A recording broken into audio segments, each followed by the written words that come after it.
In 1918, the largest ship in the United States Navy sailed into the Atlantic and vanished. No wreckage, no distress call, no survivors. 306 men gone. It remains the single greatest loss of life in United States Navy history that had nothing to do with combat. Her name was the Cyclops. And most people who know that story think it ends there. It does not, because the Cyclops had 3 sister ships, identical vessels built from the same plans in the same yards. 23 years later, one of those sisters sailed into the same stretch of ocean, and she vanished too. No wreckage, no distress call. 2 weeks after that, the third sister followed her. Same waters, same silence. 3 ships, built from one blueprint, swallowed by the same sea, without leaving a single piece of wreckage between them. The fourth sister is the only one that survived, and she survived by becoming something no one expected. For 100 years, people have blamed the Bermuda Triangle for this. Monsters, magnetic fields, even aliens. But the real answer is far stranger and far more frightening, because these 3 ships were not taken by the triangle. They were killed by the same thing, and it was hidden inside them from the day they were built. This is the story of the Cyclops and her sisters. To understand what happened, you first have to meet the ships. In the years before the First World War, the United States Navy needed a new kind of vessel. Warships of that era burned coal, enormous amounts of it, and a fleet at sea needs a way to carry its own fuel with it across oceans. So the Navy built a class of giant coal ships. They were called colliers. There were 4 of them in this class: the Jupiter, the Proteus, the Nereus, and the Cyclops. They were huge for their day. Each one was 542 feet long. Each could carry many thousands of tons of cargo, and they all shared the exact same design, the same hull, the same frame, the same bones. Remember that. It is the most important fact in this entire story. Now, the first of them to die, it is early 1918. The United States is at war.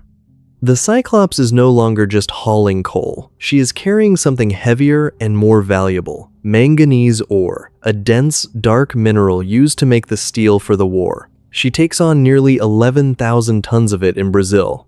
Her commander is a strange and frightening man named George Worley. His crew fears him. He is known to pace the deck at night in his underwear, carrying a cane, shouting orders. The Cyclops leaves Brazil and heads north for Baltimore. But something is wrong from the start. The ship is sitting too low in the water. She is riding heavy, sluggish, overloaded with that dense ore. She is also crippled. One of her 2 engines has a cracked cylinder and does not work. She is a giant, limping across the ocean on half her power. Worley makes an unscheduled stop at the island of Barbados. He takes on more supplies. Some who saw her there thought she looked dangerously overloaded.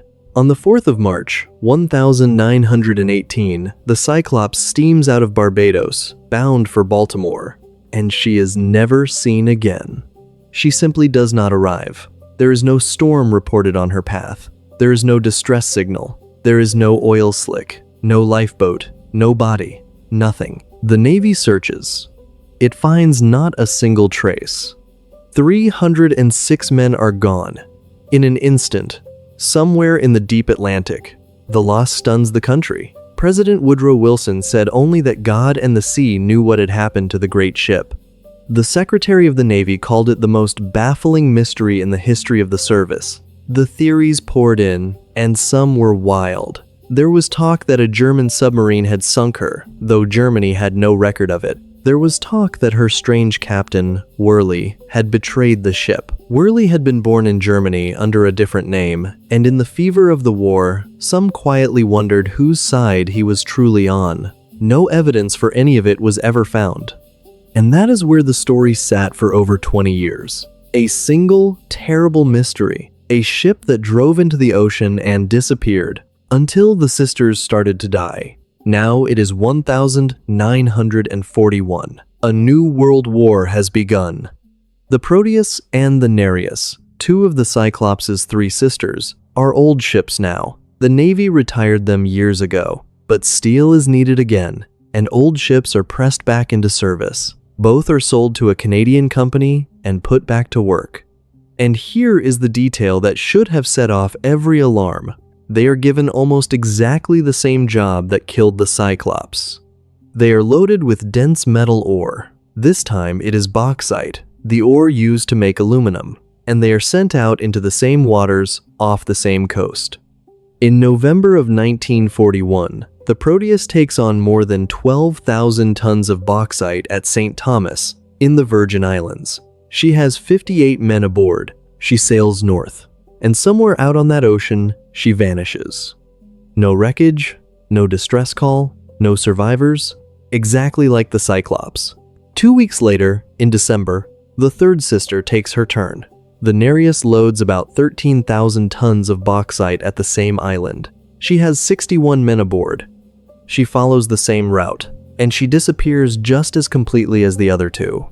By now, the pattern is impossible to ignore. 3 ships, from one class, one design, all carrying heavy ore, all gone without a trace in the same region of the Atlantic. But the world barely noticed.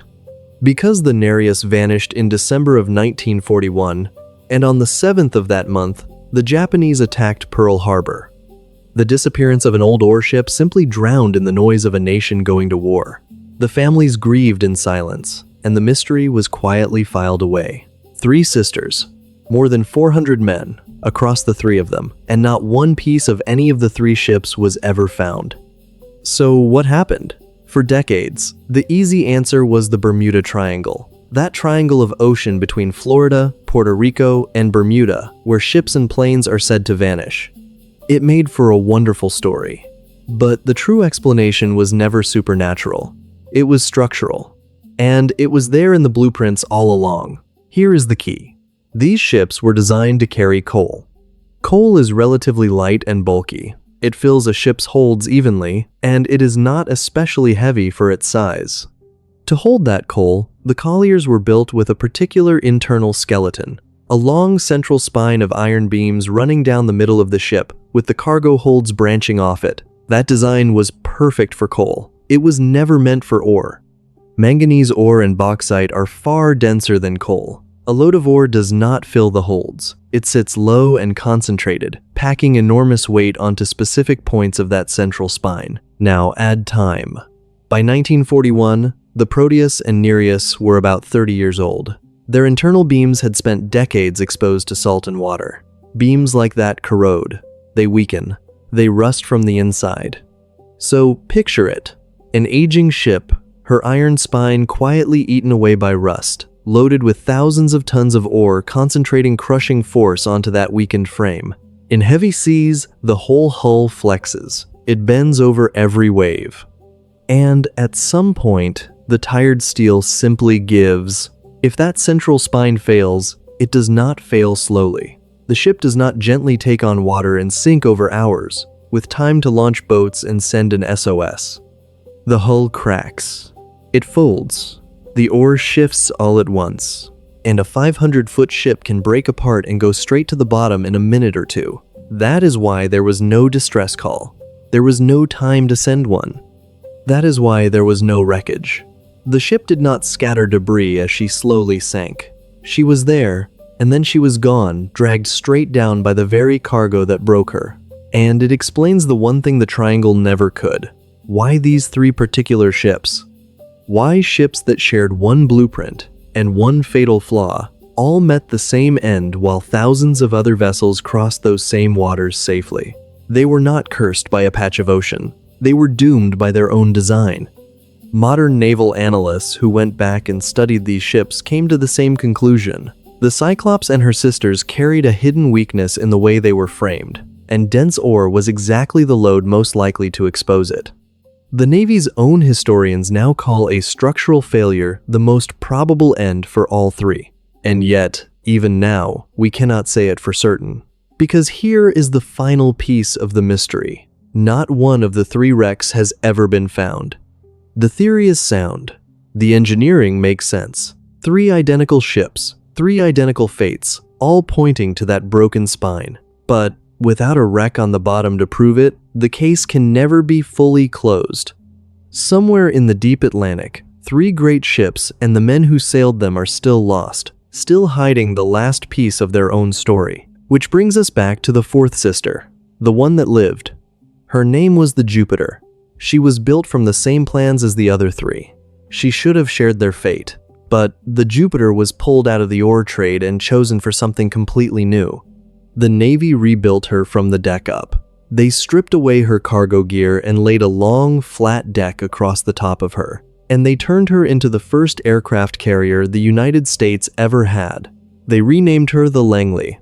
The one sister who escaped the curse of the blueprint did so by ceasing to be a collier at all. She stopped carrying the cargo that killed her sisters, and she became the future of naval warfare instead. 3 of the 4 sisters drove into the Atlantic loaded with ore and vanished. The 4th abandoned that life and sailed into the history books. The Cyclops gets remembered as a Bermuda Triangle legend, the ghost ship, the unexplained. But the truth is quieter, and somehow far more chilling. 3 ships did not need a monster or a mystery to destroy them. They only needed a flaw, drawn into their bones on the day they were designed, waiting patiently for the right cargo to set it off. If the answer really was hidden in the blueprint all along, then the question is simple. How many other ships have sailed for years with their own fatal flaw built in, just waiting for the day it finally gives way?